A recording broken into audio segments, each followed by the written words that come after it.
अच्छे लोगों के साथ हमेशा बुरा क्यों होता है? वही जो लोग बुरे कर्म करते हैं और अज्ञान की राह पर होते हैं, वो खुशहाल दिखते हैं। श्री कृष्ण ने इसका जवाब गीता में दिया।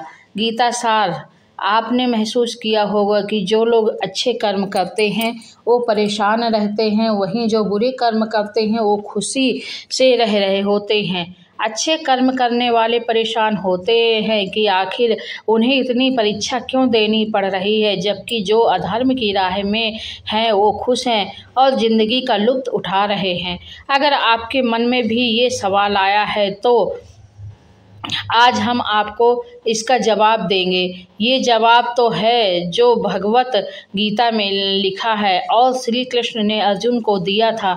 भगवत गीता में वर्णित कथा के अनुसार जब भी अर्जुन के मन में कोई दुविधा होती थी तो श्री कृष्ण के पास पहुंच जाते थे।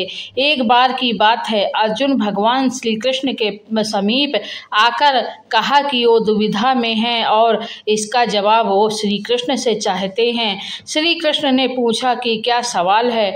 अर्जुन ने कहा, मुझे ये जानना है कि अच्छे लोगों के साथ हमेशा बुरा क्यों होता है, वहीं बुरे लोग खुशहाल दिखते हैं। अर्जुन के मुंह से ऐसी बातें सुनकर श्री कृष्ण मुस्कुराए और कहा, मनुष्य जैसा सोचता है और महसूस करता है वैसा कुछ नहीं है, बल्कि अज्ञानता की वजह से वो सच्चाई नहीं समझ पाता है। अर्जुन उनकी ये बात समझ नहीं पाए। इसके बाद श्री कृष्ण ने क्या कहा वो जानते हैं। श्री कृष्ण ने अर्जुन से कहा, पार्थ, मैं तुम्हें एक कथा सुनाता हूँ, उसे सुनकर तुम समझ जाओगे कि हर प्राणी को उसके कर्म के हिसाब से ही फल मिलता है। प्रकृति हर किसी को अपनी राह चुनने का मौका देती है। अब वो मनुष्य की इच्छा पर निर्भर है कि उसे धर्म की राह चुननी है या अधर्म की। कथा शुरू करते ही श्री कृष्ण ने कहा, एक नगर में दो पुरुष रहा करते थे। एक पुरुष व्यापारी था जिसके जीवन में धर्म की बहुत महत्ता थी। जो पूजा पाठ के यकीन रखता था वो हर रोज मंदिर जाता और दान धर्म भी करता था और हर रोज भगवान की पूजा करता था। वहीं दूसरा पुरुष बिल्कुल विपरीत था। वो हर रोज मंदिर तो जाता था लेकिन पूजा करने नहीं, बल्कि मंदिर के बाहर से जूते चप्पल चुराने। उसे दान और धर्म से कोई लेना देना नहीं था। समय बीतता गया और एक दिन बहुत जोर की बारिश हो रही थी। इस वजह से मंदिर में पुजारी के अलावा कोई नहीं था। ये बात जब दूसरे पुरुष को पता चली तो उसने कहा कि ये सही मौका है मंदिर का धन चुराने का। पंडित से नज़र बचाकर उसने मंदिर का सारा धन चुरा लिया।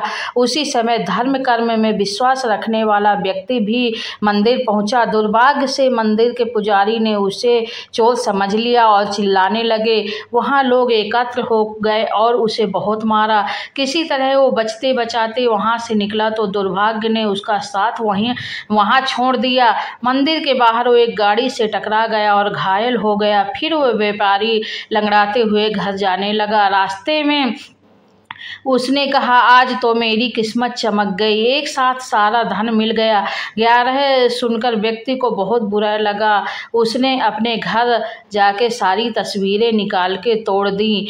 पुरुषों की मृत्यु हो गई। मरने के बाद जब दोनों यमराज की सजा में पहुँचे तभी भले पुरुष व्यक्ति को देखा। उसे बहुत गुस्सा आया। उसने क्रोधित होकर यमराज से पूछा, मैंने हमेशा अच्छे कर्म किया, विश्वास रखा, उसके बदले जीवन भर मुझे अपमान और दर्द ही मिला, और इस व्यक्ति को नोटों से भरी पोटली, आखिर ऐसा भेदभाव क्यों? इस पर यमराज ने कहा, पुत्र, तुम गलत समझ रहे हो। जिस दिन तुम्हारी गाड़ी से टक्कर हुई थी वो दिन तुम्हारे जीवन का आखिरी दिन था, परंतु तुम्हारे अच्छे कर्मों की वजह से तुम्हारी मौत सिर्फ एक छोटी सी चोट में बदल गई। तुम इस दुष्ट व्यक्ति के बारे में जानना चाहते हो? दरअसल इसके भाग्य में राजयोग्य था, मगर इसके कुकर्मों और अधर्म की वजह से वो सिर्फ एक छोटी सी धन की पोटली में बदल गया। कथा सुनाने के बाद श्री कृष्ण अर्जुन से कहते हैं, पार्थ, क्या अब तुम्हें तुम्हारे सवाल का जवाब मिल गया है? ऐसा सोचना कि भगवान तुम्हारे कर्मों को नज़रअंदाज कर रहे हैं, ये बिल्कुल भी सत्य नहीं है। भगवान हमें क्या किस रूप में दे रहा है मनुष्य को समझ में नहीं आता, मगर आप अच्छे कर्म करते रहो तो भगवान की कृपा हमेशा बनी रहती है। इसलिए अपने अच्छे कर्मों को बदलना नहीं चाहिए, क्योंकि उसका फल हमें इसी जीवन में मिलता है। इसलिए मनुष्य का फर्ज है कि वो हमेशा अच्छे कर्म करते रहें, क्योंकि श्री कृष्ण ने गीता में भी बताया है कि किसी के द्वारा किया गया कर्म बेकार नहीं जाता है, चाहे वो कैसा भी हो। अगर मेरा वीडियो आपको पसंद आए तो प्लीज़ लाइक शेयर सब्सक्राइब ज़रूर करिएगा।